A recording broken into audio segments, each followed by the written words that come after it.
Hi there, and welcome back to Belt Guides. In this video for IT administrators, we're going to be looking at how to give Belt the permissions it needs to monitor users' messages, sync calendar events, and automatically suggest tasks. What you're seeing right now is the set of prompts users see when they sign up for Belt. They're prompted to grant two sets of Microsoft 365 permissions during this workflow. The first request gives Belt basic access to their user accounts for single sign-on purposes, and won't normally require admin approval. The second permissions request is for access to users' mailboxes and calendars, and is initiated by clicking Authenticate. If your organization requires admin approval for these permissions, users won't be able to progress further until you've granted access in Microsoft's Entra ID platform. What users see when they click on Authenticate will depend on whether you have a permissions workflow set up in Entra ID. If you've set up a workflow, they'll see this screen, which will allow them to request admin consent instantly. Otherwise, they'll be advised that they need to contact their admin directly. Now, once your user has requested consent either via the Entra ID workflow or offline, you need to approve it in the Entra ID console. In your web browser, navigate to entra.microsoft.com. And if you haven't already, sign in to your Microsoft 365 admin account.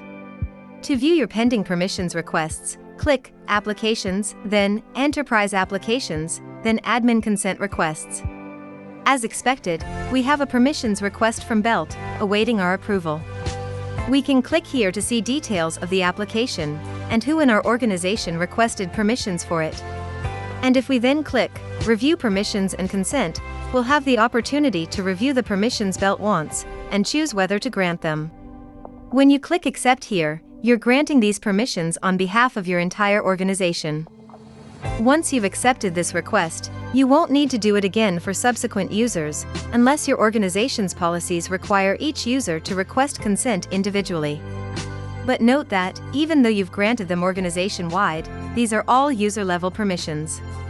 This means that Belt only accesses data on behalf of the individual user signed in to its services. It's not able to access your organizational data in bulk, or process the information of any user who hasn't explicitly asked it to do so. Let's click Accept to grant those permissions. Now, Belt has disappeared from our pending consent requests.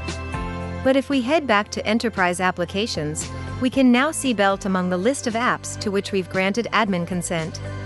Clicking on Belt and then choosing Permissions allows us to check on the access we've granted to Belt. Again, note that these are all delegated permissions, which means that Belt can only access the listed information for a signed-in user who has expressly requested it to do so.